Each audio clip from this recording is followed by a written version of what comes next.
여러분 안녕하십니까? 시사포커스 김동현입니다.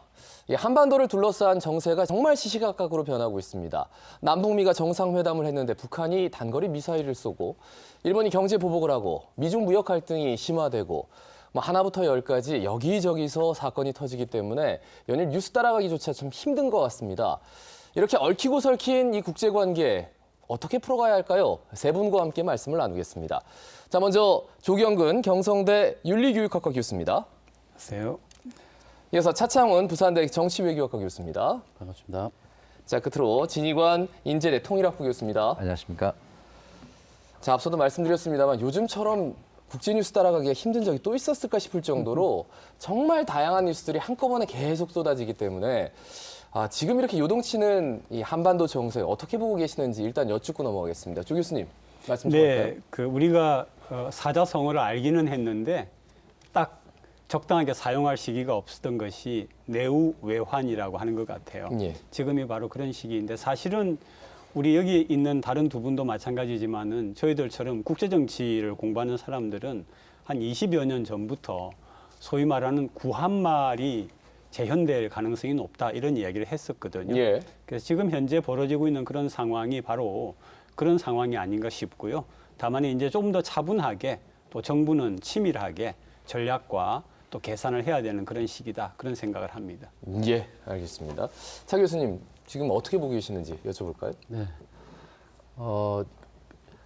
한반도가 1953년 한국전쟁 이후로 냉전 체제를 거치면서 일종의 분단이 됐고 또 이제 한반도의 동북아 정세가 상당히 고착화되고 구조화됐던 과거의 70여 년 동안의 시간이 있습니다. 예.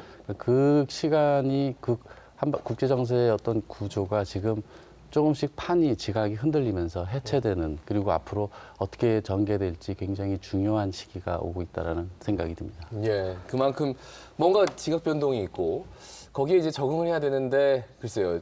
그러니까 일반 시민들 입장, 국민들 입장에서는 좀 어지럽다라는 생각도 한편으로는 듭니다만 어떻게 보고 계시는지요, 진 교수님? 네, 지금은 한 70년 만에 격변기를 맞이하고 있다 그렇게 볼 수 있을 겁니다. 굉장히 중요한 어떤 그 국제적인 변화를 우리가 보게 되지 않을까 이런 생각이 드는데 가장 중요하게는 유럽은 이미 90년대에 냉전이 해체됐는데 한반도는 북한의 핵 문제 때문에 30년 동안 냉전이 그대로 남아 있거든요. 만약에 비핵화가 된다면 엄청난 변화를 예고하고 있고 그리고 전 세계 질서는 과거의 그런 그 구도가 아니라 이제는 G2 구도, 즉 미국과 중국의 플랫폼의 시대로 옮겨가고 있거든요.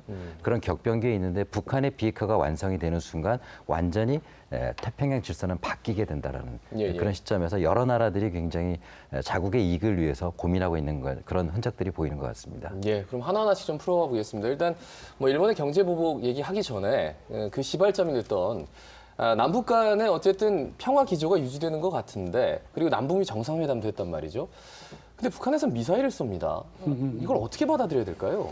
저는 충분히 그럴 수 있다라고 생각을 하고요. 왜 그러냐면은 이제 북한이 핵무기를 가지고 있지만은 소위 말하는 재래식 무기, 예. 핵무기와 전략무기를 제외한 그런 무기도 실제로 사용하는 면에 있어서는 그런 무기가 더 필요하거든요.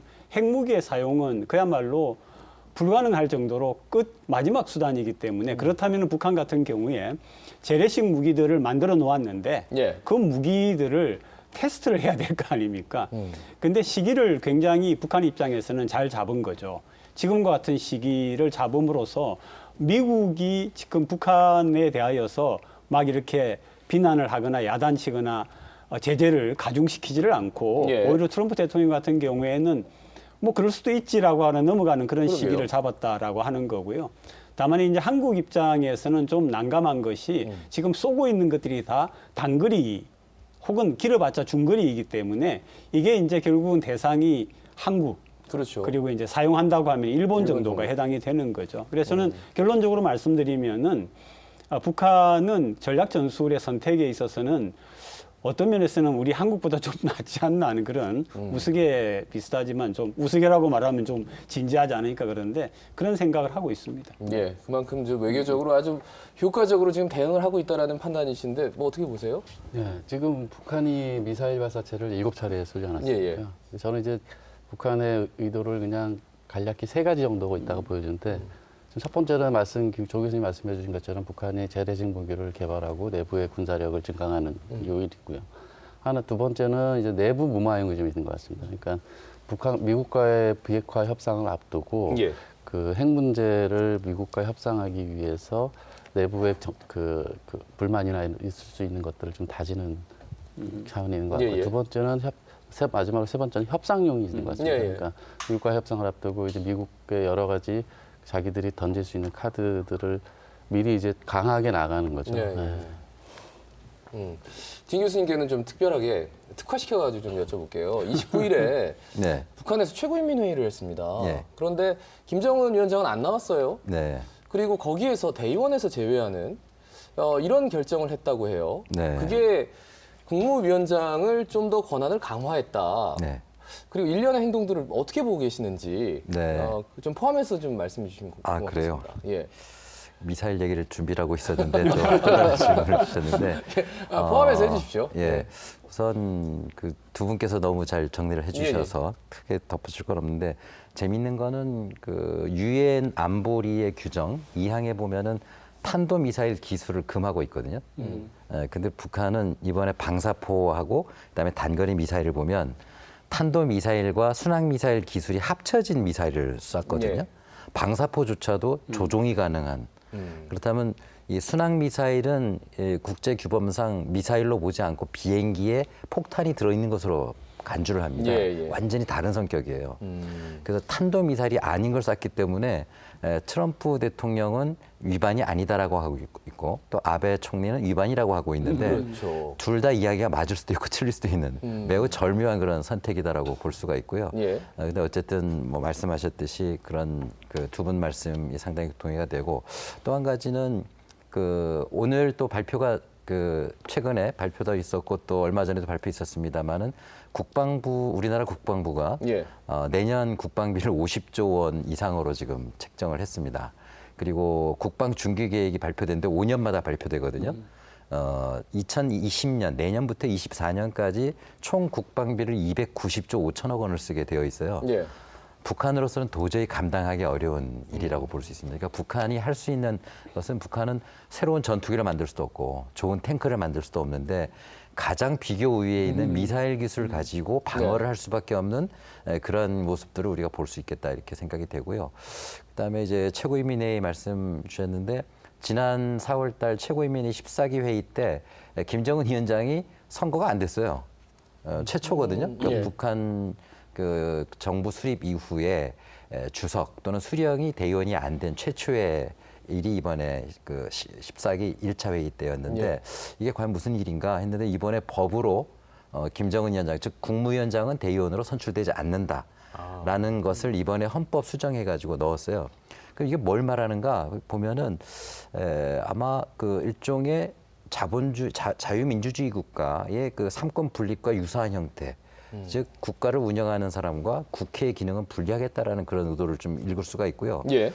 그리고 또 국무위원장의 기능을 좀 많이 강화했습니다. 그러니까 과거에 최고인민회의가 가지고 있었던 즉 최고인민회의 상임위원회 위원장이 가지고 있었던 대사 임명 소환권이라든가 그다음에 정령 뭐 공포라든가 이런 것들을 국무위원장 쪽으로 집중시켰거든요. 예. 그런 걸 보면은 앞으로 지금 북한이 하는 행보를 보면 아까 조 교수님도 그 얘기하셨지만 빨리 지금 미사일을 쏘고 예. 마치 미국과 대화 국면에 준비하는 것과 같은 빨리 쏴서 대화 국면에 미사일 쏠 수 없잖아요. 예.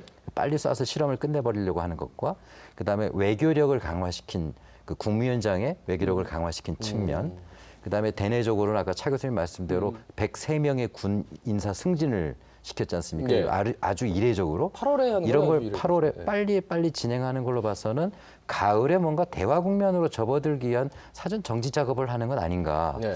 그런 해석도 가능하게 하는 것 같습니다. 그럼 이 실무회담이 좀 이루어지고 있다고 보세요, 조 교수님? 어떻게 보세요? 저는 그렇게 보고 있죠. 겉으로 드러나 있지는 않지만은 적어도 그 의견들은 오가지 않나 오가면서 이제 조율을 하고 있다라고 보고요. 그런 가운데 있는데 이제 지금 아까 우리 진 교수님 말씀처럼 이미지도 중요한 것 같아요. 북한이 이제 국제 무대 이분 같은 경우에 그 부산에서 아세안 무슨 회의가 열리지 않습니까? 예. 거기에 이제 문 대통령이 김정은 위원장을 초대를 공식적으로 발표를 하지 않았습니까?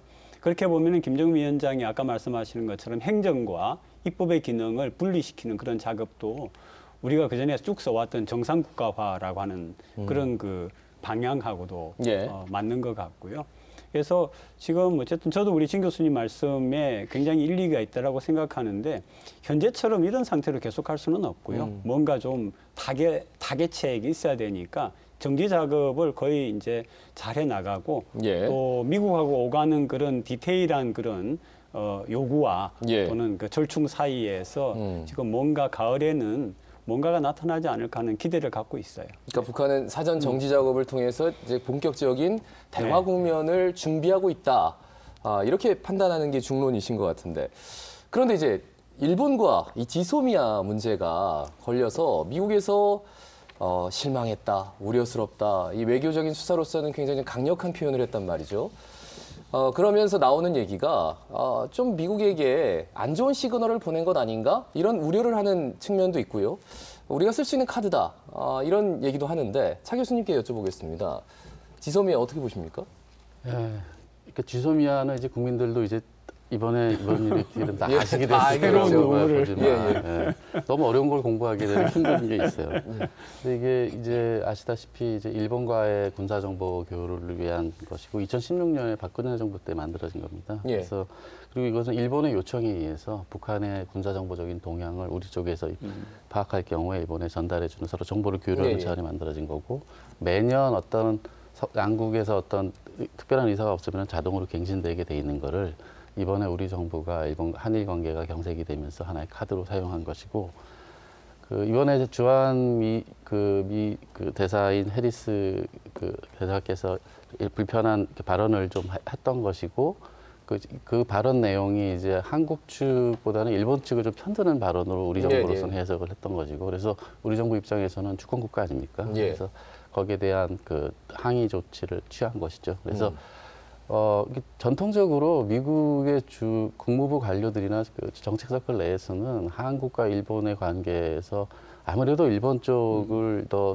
그 편드는 경향이 있습니다. 그리고 예. 동아시아의 어떤 방위 체계에 있어서 일본을 주축으로 생각하고 한국은 좀 그것에 보조적인 경향으로 생각하고 이런 사고 방식이 있기 때문에 지금 주한미 대사의 그런 발언들을 가지고 우리 국민들이 뭐 우려하실 필요는 없고요. 예. 66년에 한미 동맹 체계는 뭐 굳건한 거니까요. 일본과의 정보 군사 보호 교류 협정이 지금 중단됐다고 해서 예. 우려하실 필요는 없을 거라고 생각이 됩니다. 예. 뭐 교수님 바로 이해해 주시죠. 네네.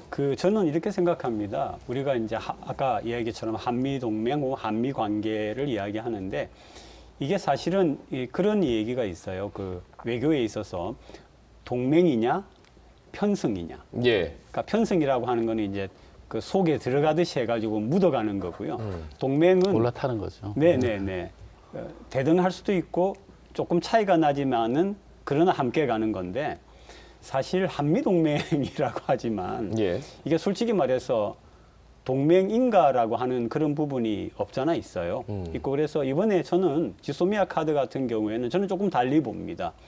한미동맹이라고 하는 게 있는데 그 한미동맹 안에서도 우리가 확인하거나 아니면은 새롭게 우리의 위치를 정할 필요성이 있다라고 저는 생각을 하거든요. 예, 예. 그럼 결국은 미국이 아시아 지역에서 혹은 일본과의 관계에서 우리를 어떻게 생각하느냐라고 하는 것도 한번 이번 기회에 잘 떠봤다라고 생각을 하고요.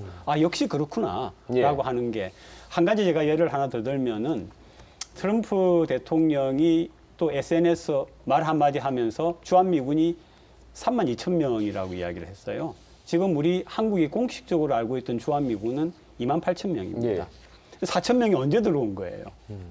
근데 물론 뭐 아주 탑 그런 정책 결정체에서는 알고 있었는지는 모르겠지만은 4,000명이 들어오고 4,000명이 나가고 하는 것도 이게 뭐 자대로 물론 그게 군사적인 문제이긴 하지만은 그러면은 이게 과연 한국이 미국에게 뭐냐라고 하는 문제가 있으니까 이번에 이제 좀 더 우리 한국의 어떤 외교적인 스탠스, 예. 미국과의 관계에서 이런 것들을 한번 확인을 하고 새롭게 한미동맹을 하되 새롭게 그 내용을 정립해 나가고 요구할 것은 당당하게 요구하고 예. 들어줄 것은 당당하게 들어주고 이런 좀 우리 한국이 되었으면 좋겠다 그런 생각을 하죠. 근데 사실 트럼프 대통령이 팩트 체크를 했는가 하면은 또 그것도 아닌 것 같기도 하고 말이죠. 그런데 어찌됐든 우리가 주한 미군에 대해서 동맹이라는 호칭을 붙일 정도로 어느 정도 같은 위치에서 지금까지 동맹을 이어왔는가 거기에 대해서는 분명히 의문점을 가질 수 있을 것 같습니다. 진 교수님, 예. 지소미아 종료 예. 우리나라 입장에서는 일본과 이제 과거사 문제가 좀 해결이 되고 지금 뭐 백색 국가 제외 문제만 해결되면 이낙연 국무총리는 종료 다시 걷어들일 수 있다 이런 예. 얘기를 했는데요. 예, 예. 쉽지 않아 보입니다. 관계가 좋아지면 그렇게 될 수 있지만 지금 말씀대로 쉬워 보이진 않는데요. 그 지소미아의 내용에 대해서는 대체로 아시겠지만 사실 한국에게는 내용적으로는 큰 도움이 되는 건 아닙니다. 예. 왜냐하면 지소미아는 북한에서 미사일을 쐈을 때 일본으로 날아간다고 가정을 했을 때 우리가 먼저 발견해서 알려줄 수 있는 그런 측면이 있고 예. 다만 이미 출발한 물체를 확인하는 건 일본이나 미국이 더 잘 여러 가지 방공망을 가지고 알아낼 수 있지만 출발했을 때 한국이 제일 먼저 알아낼 수 있거든요. 예. 그렇기 때문에 일본에게서는 상당히 중요한 그 협정일 수도 있을 겁니다. 근데 우리는 그만큼 내용적으로는 크진 않다라고 보여지는데 중요한 것은 그 지금 그 전략이 기존에는 소련을 막기 위한 태평양 전략이 미국과 일본의 전략이었다면 예. 지금은 중국을 포위하기 위한 태평양 인도 전략으로 바뀌고 있잖아요. 그렇죠. 다 태평양 인도 전략이라 인도 태평양 전략이라는 말을 쓰고 있습니다. 그러니까 안보적인 측면에서도 중국을 어떻게 포위할 것인가가 대단히 중요한데 이것은 전제가 만약에 북한의 비핵화가 성공하느냐 실패하느냐에 따라서 달라지거든요.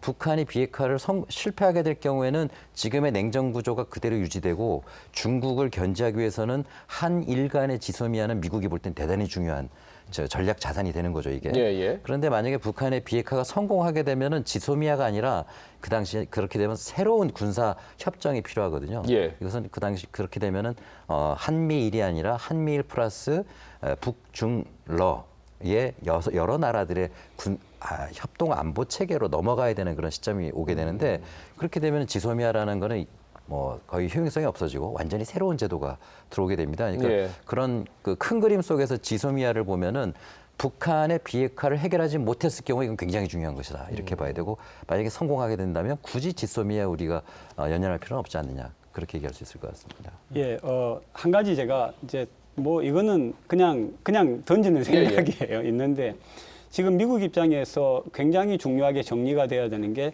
중거리 미사일 협정입니다. 그렇죠? 그러니까 이제 중거리 미사일을 배치하지 말고 개발하지 말자라고 이제 지금의 러시아하고 미국하고가 협정을 했는데 트럼프 행정부에서 파기를 했지 않습니까? 그렇죠. 근데 그 근본적인 이유가 그 협정에 들어가 있지 않는 중국이 대거 중거리 미사일을 개발해가지고 지금 배치를 했단 말이죠. 그거는 일본 입장에서는 굉장히 받아들이기 어려운 거죠. 예. 그런데 그래서 여기에 대비하기 위해서 미국이 중거리 미사일 그 협정을 파기를 하고 중거리 미사일을 이제 아시아 지역에 배치하겠다라고 하는데 지금 받아들이는 나라가 예를 들면 인도라든지 대만이라든지 혹은 베트남 같은 나라는 뭐 상당히 긍정적인 사인을 보내는데 한국은 지금 그렇지를 못하거든요. 예. 중국과 입장이 있기 때문에 그래서 저는 혹시 뭐 지소미아를 핑계 대어 가지고 미국이 한국에 대하여서 굉장히 강하게 좀 비난하듯이 혹은 실망스럽다라는 표현을 하지만은 그런 것들은 지금 중거리 미사일의 배치라고 하는 새로운 어떤 이익을 위하여서 한국을 압박하는 카드가 아닌가 하는 예. 생각도 언뜻 해보죠. 근데 이제 중거리 미사일 배치하면은 당장 걱정이 되는 게 제2의 사드 사태 나는 것 아닌가? 당연히 그렇게 됩니다. 예, 예. 네. 뭐 시간을 두고 뭐 배치를 하고 조금 요원해 보인다. 뭐 이런 전문가들의 의견도 있지만 글쎄요. 이게 중국과의 관계가 갑자기 틀어질 수도 있는 굉장히 큰 뉴스이기 때문에 어떻게 보십니까? 그 지소미아 관련해서 제가 한 가지 더 추가 예, 예. 말씀드리고 싶은 것은 아까 뭐 방금 진 교수님께서 미국이 지소미아 체계를 사실은 바랬거든요. 2014년에 한미를 군사 정보 교류 체계를 먼저 하면서 예. 2016년에 이제 한일 간의 그런 지소미아 체계를 했는데 미국의 관점에서 보면은 동아시아의 중국을 견제하는 안보 체계를 일본과의 협조 쪽에서 한국이 체결을 하기를 바랬던 것이기도 하지만 일본 입장에서는 사실은 일본 우익의 오래된 수거지거든요. 이것이 그러니까 자위대 일본이 정상국가가 가면서 자위대의 그 한반도의 유사시 자위대의 이동 이런 활동들을 네. 활동을 하기 위해서 음. 북한으로부터의 군사 정보를 얻고 싶었던 거기 때문에 예. 그것이 그 이 지소미아를 통해서 연결고리가 되는 겁니다. 그래서 지소미아의 이번 그 중단 여부는 한국 국민 입장에서 그 한국의 방위력과 관련해 가지고 우려할 부분은 아니고 단지 이 한반도를 둘러싼 예. 강대국들의 복잡한 이해관계가 얽혀 있는 하나의 사례라고 이해하시면 될 것 같습니다. 예, 방금 제가 질문을 드렸는데 사실 지금은 이제 중국에 대한 뉴스가 좀 빠져 있어요. 근데 만약에 이제 중거리 미사일 얘기가 본격화된다면 예. 중국도 가만히 안 있을 것 같아서 그러면 정말 어느 뉴스를 따라가야 되지 못할 정도로 경량에 휩쓸리는 건 아닌가? 진 교수님 그렇습니다. 말씀 그러니까 지금 중국 반응은 뭐 간단합니다. 뭐 사드도 상당히 심각했지만 중거리 미사일 배치한다. 그럼 끝장이다 이거는. 그렇죠. 예. 예, 사드보다 10배 이상의 강력한 반응들이 나올 거고요. 예. 뭐 아시다시피 우리의 최대 무역 국가가 중국이지 않습니까? 그렇죠. 우리나라 기업으로서는 어마어마한 타격을 입을 수밖에 없는 굉장히 심각한 사태로 번지게 될 텐데요. 왜냐하면 지금 사드 같은 경우에는 지금 성주에 있습니다만은 사드는 방어 미사일이잖아요. 예. 근데 이 중거리 핵전략이라는 거는 공격용 미사일이고 중국 어디든 쏠 수 있는 미사일이거든요. 뭐 그렇게 된다면 뭐 한중 관계는 끝장난다. 그렇게 봐야 되겠죠. 그래서 지금 미국은 글쎄 모르겠습니다. 지금 우리가 미국이라고 얘기하는 것도 참 쉽지가 않은 게 트럼프 대통령의 생각하고 백악관의 생각하고 국방부 국무부의 생각이 같다고 보기가 되게 어렵거든요. 예. 그러니까 트럼프 대통령은 사실은 이 군사 안보 체계에 대한 관심이 별로 없는 사람으로 보여져요. 가장 중요한 건 경제적 이익, 예. 미국의 경제 발전. 여기에 모든 게 포커스가 맞춰져 있기 때문에 과연 트럼프 대통령이 그런 선택을 할까? 이건 좀 두고 봐야 될 부분이고 그래서 우리가 참 미국을 좀 구분해서 봐야 되는 굉장히 어려운 그런 측면들이 있는 것 같습니다. 예, 미국도 그냥 같은 미국이 아니다. 네. 트럼프 대통령의 수사 자체가 여기저기 뭐 어떻게 튈지 모르기 때문에 근데 저는 이제 그 좀 보태고 싶은 게 예. 우리 한국이 좀 우리가 가지고 있는 가치를 조금 우리 스스로 낮게 보고 있지 않느냐 하는 생각이 들거든요. 이제 중국을 봉쇄하기 위해서 이제 동쪽으로는 일본과 한국 관계가 있고요. 남쪽으로는 호주와의 관계가 있고 서쪽으로는 인도와의 관계를 갖다가 이렇게 강화해가지고 결국 중국을 봉쇄한다라고 하는 건데 중거리 미사일 같은 경우에는 대략적으로 한 그 사정거리가 1,000km에서 한 3,000km 이 정도 됩니다. 예, 예. 그 정도이니까 이거를 배치해가지고 효과적으로 원하는 목표 지점에 보내려고 하면은 한국만큼 유리한 위치가 없어요, 사실은. 그렇겠죠. 일본에서 쏜다고 할 때도 그렇고, 그리고 또 날아가는 시간이 있거든요. 예. 이게 미사일이 날아가는 시간이 짧을수록 상대방이 방어할 수가 없기 때문에 그만큼 취약한 거거든요. 그런 점에서 볼 때에 이번에 이제 아까 지소미아 얘기가 나왔지만은 제가 이제 지소미아라고 하는 걸 가지고 우리가 그거를 갖다가 파기하면서 미국이 어떻게 나오는가 보는 것도 저는 괜찮다라고 생각한 이유 중에 하나가 이런 중거리 미사일 같은 경우에 지정학적으로 예. 한국이 미국에게 굉장히 필요하다. 혜택을 주고 있는 건데 아하. 일방적으로 우리가 말하자면은 우리가 혜택을 받는 것처럼 하는 것은 예. 조금 수정할 필요가 있다라고 보는 그리고 거죠. 무기 체계 부분은 조금 더 이제 의견을 말씀드리면 이거 지금 중거리 핵전력 그 뭐 교과서에서는 500km에서 5,000km라고 얘기를 합니다만은 이 미사일은 지대지 미사일이란 땅에서 쏴서 그렇죠. 땅으로 가는 지대지 미사일인데 이미 미국은 실효적으로 중국을 포위해서 공격할 수 있는 미사일이 한반도 주변에 깔려 있거든요. 예. 바로 잠수함에서 쏘는 SLBM입니다. 그러니까 미국의 오하이오급 잠수함에는 핵탄두를 무려 미사일을 24개를 싣고 미사일 하나에는 핵탄두가 6개가 들어가요. 아. 파괴력이 4,000킬로톤인데 히로시마 나가사키의 200배가 강한 미사일이거든요. 예. 이런 걸 24개씩 잠수함에 싣고 다니는데 잘 아시겠지만 지금 전 세계 해군력의 70%가 한반도 주변에 모여 있습니다. 우리 눈에 안 보일 뿐이지 이 대한해협 바닷속에 또 일본해 또 남진해해 이쪽에 다 모여 있거든요. 인도 앞바다까지. 그렇기 때문에 지대지 미사일을 반드시 한반도에 이걸 설치해야 되냐. 이건 실효적으로 사실 논란만 일으키는 상징적인 것이지 이미 미국은 충분히 공격할 수 있는 그런 군사력을 가지고 있다. 예. 물론 중국도 러시아도 그렇습니다만. 예, 근데 제가 지금 한 가지 보태고 싶은 말씀이 예. 근데 이번 그럼에도 불구하고 이제 지난 2월에 폼페이오 국무장관이 이제 이 중거리 핵전력 폐기를 그러니까 선언했고 INF 그리고 이제 예. 6개월이 지난 8월 1일부로 이제 탈퇴를 한 셈이 된 예, 거죠. 근데 이제 거기에는 미국이 또 나름대로 군사 무기 체계 차원에서 보면 좀 고심이 좀 있는 것 같습니다. 그러니까 지금 얘기된 도 바로 중국 같은 경우에 이제 남중국해 반지역 접근 거부 전략 이러면서 거기에 그 탄도미사일을 굉장히 발전시키거든요. 기술적으로도. 그리고 거기에 많이 또 배치를 해놨어요. 그래서 거기 남중국 해 지역에 대한 제공권이라든가 그러니까 미국의 여러 해외 군사 기지나 항공모함의 타겟으로 들어가 버리게 됐거든요. 그래서 미국은 INF 조약 때문에 이 중거리 핵전력을 사실상 개발하거나 발전시키지 못해왔던 상황에서 중국의 그러한 그 무기 체계의 발전에 대한 대응 차원에서 INF를 폐기를 했고 그리고 실제로 그러니까 미국 같은 경우 중국에 거기 대응해서 2021년 그리고 2024년에 그 중거리 핵전력 새로 개발한 중거리 핵전력을 배치할 계획을 가지고 있고 그것이 지금 말씀 나온 대로 어디에 배치할 거냐가 문제고 한국에 배치를 하겠다고 미국이 강하게 나올 경우에 한국 정부로서 굉장히 곤란한 입장이지만 뭐 제가 알고 있기로는 지금 호주의 뭐 다윈이라는 지역을 얘기가 있는 걸로 봐서 미국이 1차적으로 한국을 고려의 대상에 두고 있지는 않는 것처럼 보입니다만 만약에 그 미국이 강하게 나올 경우에는 한국 정부로서는 좀 곤란한 상황에 처하게 되겠죠. 근데 한 가지만 더 보태면 이제 아까 우리 신 교수님 참 잘 말씀을 해주셨는데 실제로 이게 그 비용 면에서 이제 똑같이 그 SLBM으로 다니고 할 때에 그런 운용과 그 유지의 문제와 육지에다 사일로를 해가지고 하는 경우가 훨씬 비용이 좀 적게 드는 그런 부분은 있어요.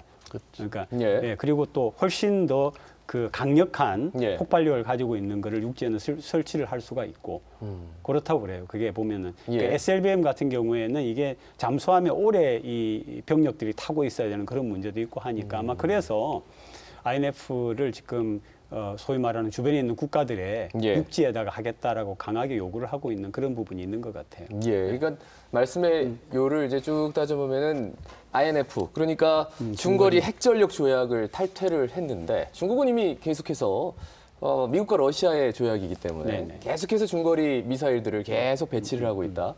이에 맞서기 위해서 어쨌든 탈퇴를 했는데 SLBM 그러니까 잠수함에서 쏘는 것으로 충분히 중국이 커버 가능하지만 비용적인 측면에서 본다면 어쨌든 우리나라가 미국의 입장에서는 굉장히 필요하다. 근데 이런 것들을 어떻게 보면 좀 지렛대로 쓸 수 있다라는 말씀이 한편으로 들리네요. 네, 그리고 아마 또 최종적인 목적은 저 생각은 미국하고 중국이 이 중거리 미사일을 가지고 에스컬레이션 하는 게 아니라 결국은 또 협정을 해가지고 그거를 더 숫자를 낮춘다든지 그런 방향으로 가기 위해서 하고 있는 과정이 아닌가 하는 그런 희망적인 예측도 해보죠. 그러니까 안보적인 측면에서 우리가 미국 그러면은 뭐 일본 편일 것이다라고 생각하지만 우리가 결코 필요 없는 존재가 아니고 갈수록 더 필요해진다. 또 가치를 좀 높여야 되고요. 스스로 가치를 좀 높여야 되고 자기 가치를 알 필요가 있지 않습니까? 아무 말 안 하고 있을 필요가 뭐 있어요? 전략적으로 어떻게 보면 굉장히 중요한 가치를 가지고 있다.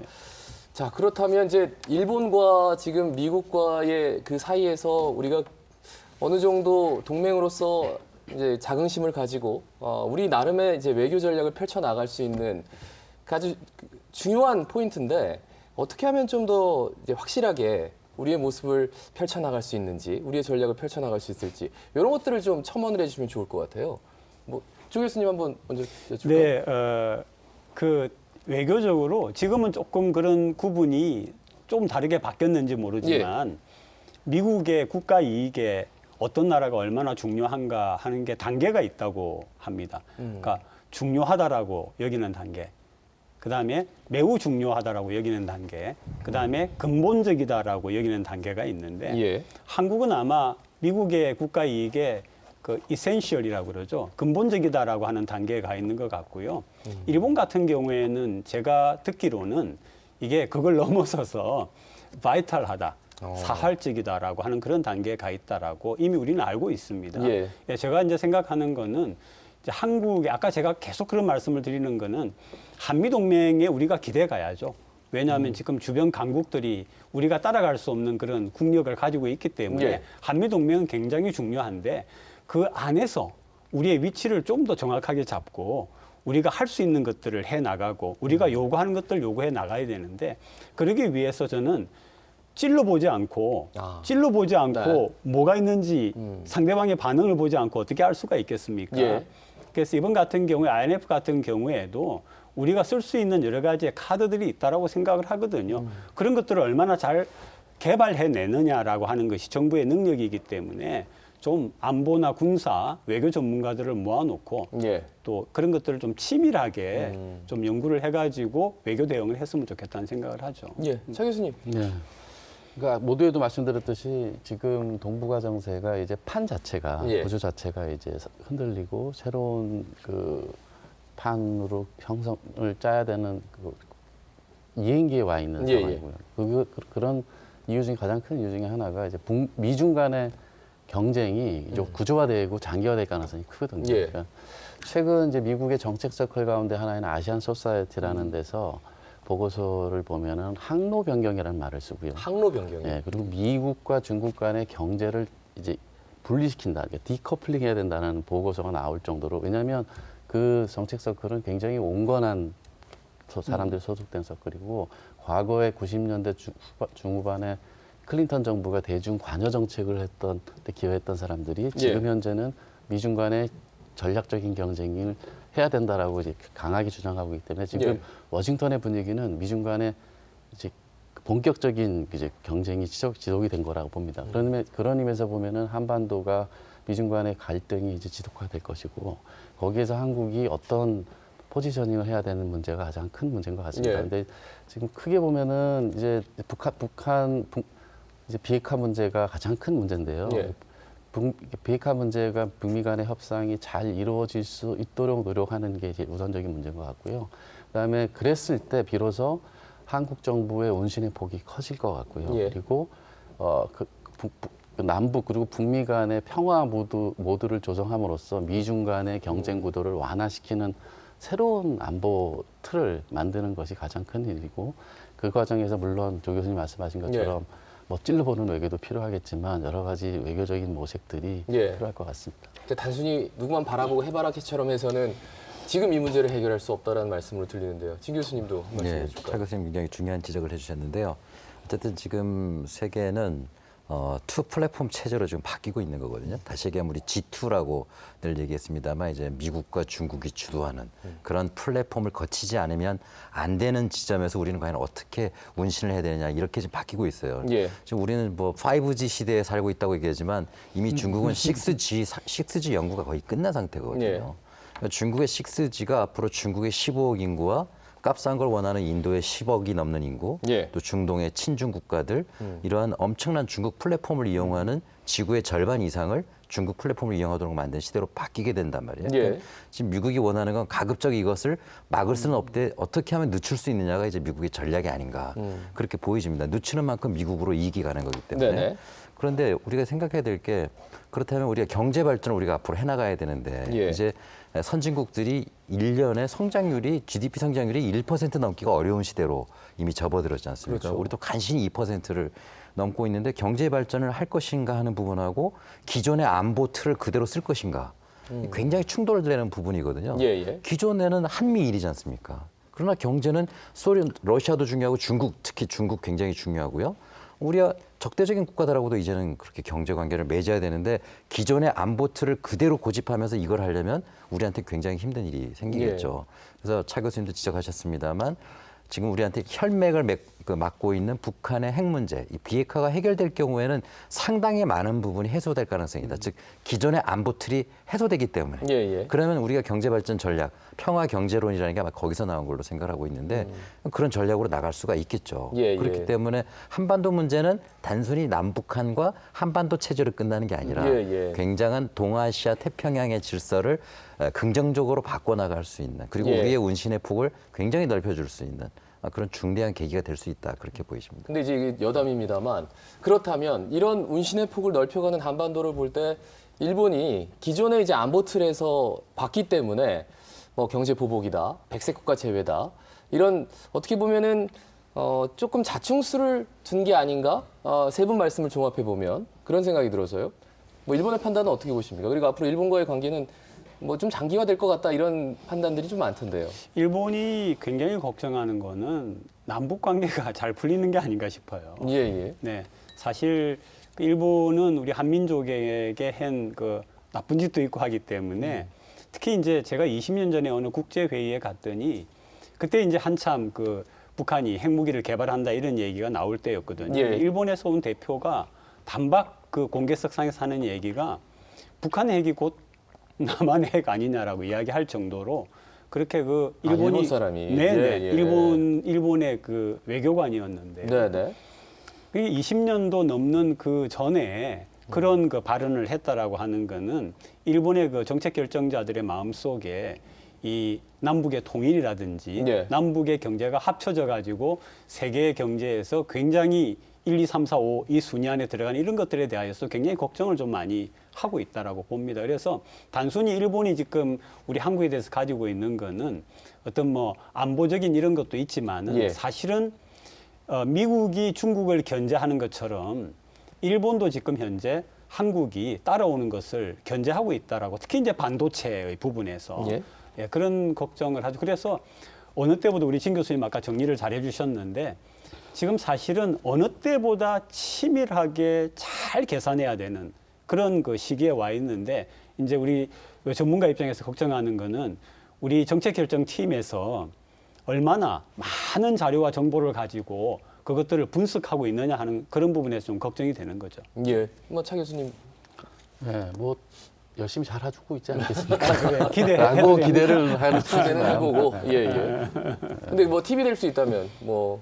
글쎄요, 저는 이게 참 정말 가장 크리티컬한 시점에 와 있는 것 같습니다. 예, 예. 한반도의 그 상황이 많은 국민들도 걱정을 하시고 우려의 눈으로 보시겠지만 이게 걱정되는 거는 북미 간의 비핵화 협상 문제가 순조롭게 풀리지 않으면 굉장히 또 어려운 그렇겠죠. 과정으로도 예. 겪게 됐거든요. 그리고 지금 정부도 국내외로 여러 가지 그 어려움을 처할 텐데 저는 이런 안보나 혹은 경제 이런 국가 이익 문제와 관련해서는 우리나라 지금 그 정치인들이나 예. 혹은 정당들 간에 음. 좀 서로 합의된 의견들을 모을 예. 수 있는 것이 하나의 합의를 모을 수 있는 것이 하나의 규범처럼 예. 관습처럼 좀 정착되는 구조가 형성이 됐으면 좋겠다. 정치 틀 안에서. 네네. 그러니까 대통령제에서는 이게 제로섬 게임이다 보니까 권력을 서로 뺏겼으면 가져오려고 그러고 네. 모든 문제에 관해서 정쟁을 하게 되는 것이 하나의 그동안 관행처럼 그랬죠. 쌓여왔는데 네네.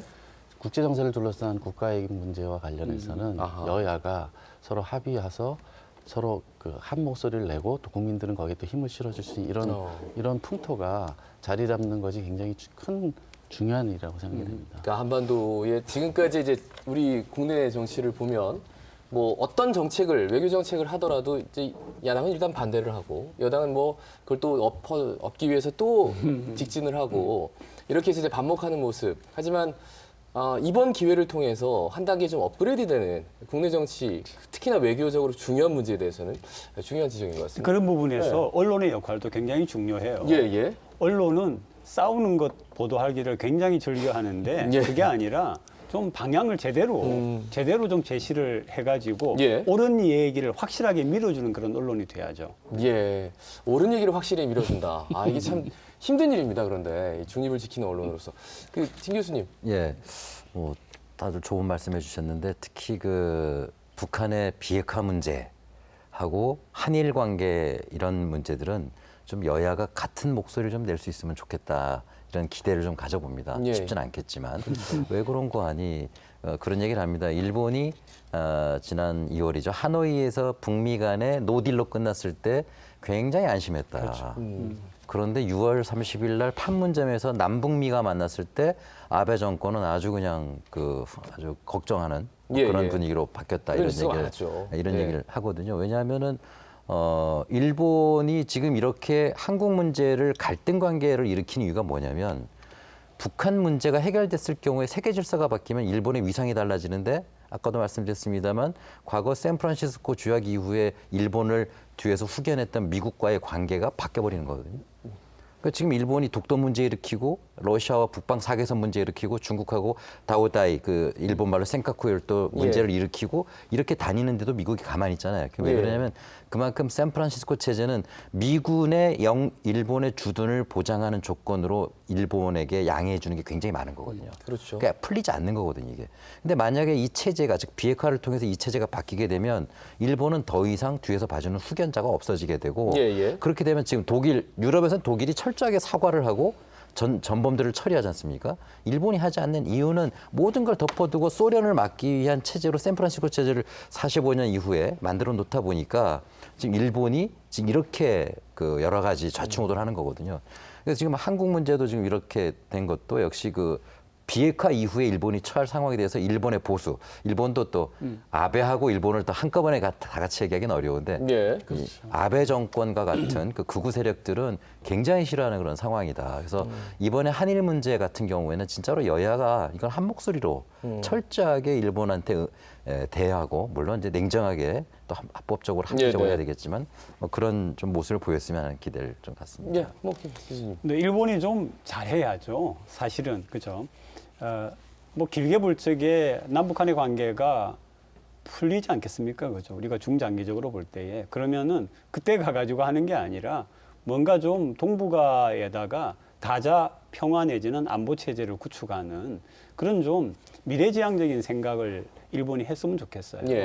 일본이 뭐 저렇게 한다고 해서 바뀔 역사가 안 바뀌는 것도 아니고요. 그래서 우리의 관건은 그렇다고 봅니다. 결국 우리 국민들이나 정치인들이 남북 관계를 소위 말하는 아까 우리 진 교수님도 30년 냉전이 계속해서 지속이 되고 있다라고 하는데 결국 남북 관계를 잘 풀어야만이 우리 남한 지금의 대한민국이나 한민족이 살아갈 길이 풀리기 때문에 조금 더 넓은 시각으로 이 문제를 바라보는 것이 우리 국민들에게 정치인들에게 필요하다라고 보는 거죠. 특히나 일본은 내년에 이제 도쿄올림픽이 있는데 이제 후쿠시마 방사능 문제가 자꾸 불거지는 바람에 내부적으로는 뭐 단속이 지금까지는 입단속이 됩니다만 이제 외부에서 우리나라뿐만 아니라 뭐 여러 나라에서도 이 문제를 제기해서 그 또한 아주 일본에게는 큰 위기가 되지 않을까 한편으로는 뭐 그런 생각이 듭니다. 시간이 조금 지나서 세 분 모두 뭐 워낙 말씀을 잘해주시는 분들이라서 이제 마무리 발언 기회를 조금 길게 드리는 의미에서 마무리 발언 청하겠습니다. 진희관 교수님 마무리 발언 부탁드리겠습니다. 네.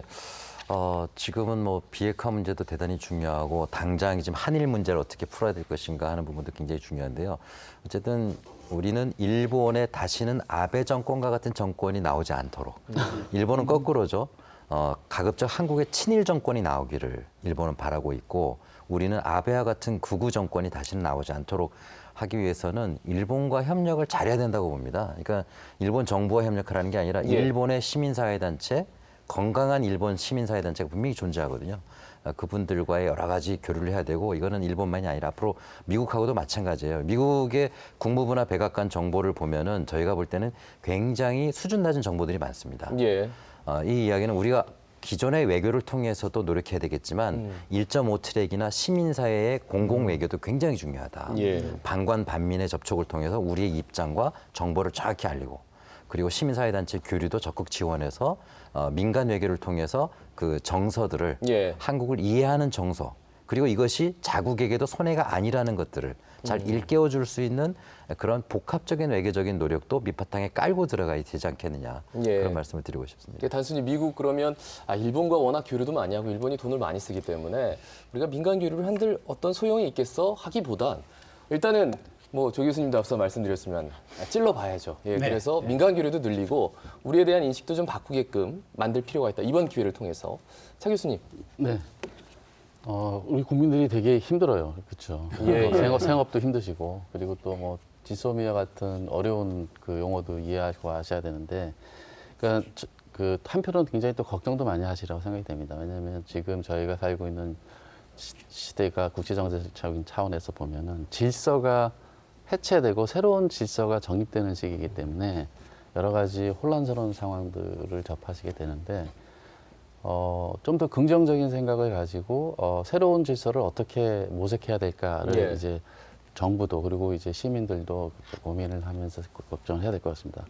미중 간의 냉전 경쟁이 저는 가속화될 거라고 봅니다. 예. 그래서 INF 폐기 얘기도 했는데 그것은 미국이 그거를 폐기할 수밖에 없었던 이유는 러시아 때문이 아니고 중국 말씀드린 것처럼 네, 중국과의 이제 무기 경쟁이 된 거거든요. 그래서 그 얘기는 꼭 동부아시아의 미사일을 둘러싼 포함한 여러 가지 재래식 핵무기 핵 경쟁이기 때문에 안보 딜레마에 일어날 가능성이 많고 그것이 또 앞으로 북미 간의 비핵화 협상에 또 어려움을 줄 수가 있습니다. 그래서 장기적으로는 여러 가지 어렵고 혼란스러운 국제 정세를 우리가 주변 4대 강대국에 둘러싸여 있는 우리로서는 목도할 수밖에 없지만은 그 안에서 지속적인 평화 체제를 예. 정립하는 노력들을 해나갈 것인데 국민들로서는 그러한 노력들에 좀 지지를 해주시고 예. 응원을 해주셨으면 좋겠습니다. 예, 알겠습니다. 조 교수님. 네네. 그냥 전환기가 아니고 분명하게 지금 구조가 변하고 있는 예. 그런 그 대전환기에 들어와 있는 것은 확실하고요. 우리가 또 흔히 하는 얘기가 아니라 정말로 대전환기는 우리에게 위기가 될 수도 있지만은 새로운 기회를 줄 수도 있기 때문에 우리가 어떻게 잘하느냐가 굉장히 중요하지 않겠습니까? 근데 이 방송을 보시는 청취자분들은 대부분 이제 시민분들, 우리 국민분들이신데 저는 정치인들의 선동에 그렇게 막 흔들리지 마시고 차분하게 사태를 보시면서 생각을 좀 정리해 주시는 게 훨씬 더 중요하지 않을까 싶고요. 예, 예. 그래서 특히 이제 정치인들에게 참 기대 난망이지만 아까 우리 차 교수님 말씀하셨는데 제발 좀 국가 이익 앞에서는 한 목소리를 좀 내줬으면 좋겠다. 그리고 거기에는 언론도 자신의 역할을 좀 해주기를 바란다. 그리고 또 우리 전문가들도 이번 기회에 정부가 갈 방향에 대하여 좀 목소리를 좀 많이 내는 그런 때가 왔다. 그렇게 생각을 합니다. 예. 역시 국제정치 전공하시는 세 분이기 때문에 계속해서 말씀을 해주시는데 분명히 격변기 그리고 새로운 질서가 도래하고 있습니다. 그래서 우리는 한 번도 경험해보지 못한 길을 나아가고 있는데 외교에서 국민들에게 인내라는 수사를 이렇게 얘기한 게 정말 처음인 것 같아요. 그래서 좀 더 지켜보고 외교적인 측면에서는 힘을 실어줄 수 있는 그런 게 꼭 필요하겠다. 다시 한번 느끼게 됩니다. 자, 시사 포커스 마치겠습니다. 여러분 고맙습니다.